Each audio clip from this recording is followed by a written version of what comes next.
আসসালামু আলাইকুম ওয়া রাহমাতুল্লাহি ওয়া বারাকাতুহু। কোরআনুল কারীমে আল্লাহ রাব্বুল আলামিন বলেছেন, ওয়া ক্বালা রাব্বুকুম উদউনি আস্তাজিব লাকুম। আমাকে ডাকো, আমি তোমাদের ডাকে সাড়া দেব। আমার কাছে বলো যা প্রয়োজন, আমি তোমাদের দেব।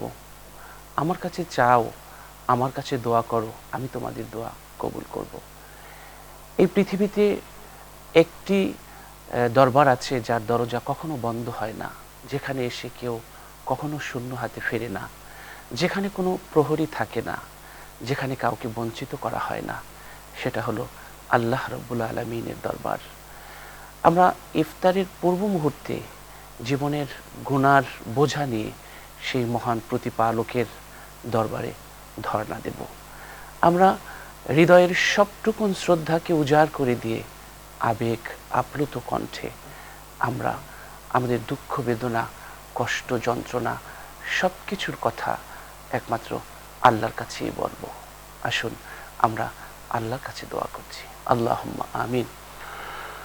ربنا ظلمنا أنفسنا وإن لم تغفر لنا وترحمنا لنكونن من الخاسرين। রব্বুল আলামিন, ইফতারের পূর্ব মুহূর্তে তোমার শাহী দরবারে আমরা গুনার বোঝা নিয়ে ভিখিরির মতো, কাঙ্গালের মতো, ফকিরের মতো হাত পেতেছি। গুনাহকারী, সিয়াকারী, খাতাকারী, পাপী, দুর্বল, অসহায়। তোমার দরজা থেকে যদি তুমি তাড়িয়ে দাও, আমরা কার কাছে যাব? রব্বুল আলামিন, তোমার জন্যেই সিয়াম, সাধনা, ইবাদত, বন্দিগি সব তোমার জন্যে। রব্বুল আলামিন, তুমি আমাদের ইবাদত বন্দিগি কবুল আর মঞ্জুর করে নাও। রব্বুল আলামিন, আমরা যারা হাত তুলেছি তোমার শাহী দরবারে, গুনার দিকে তাকালে তোমার রাগ হবে, গোসা হবে।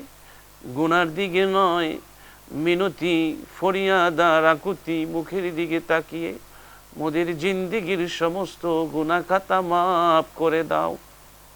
রব্বুল আলামিন, যারা অসুস্থ আছে সুস্থ করে দাও। যারা বিপদ আপদের মধ্যে আছে বিপদ আপদ দূর করে দাও।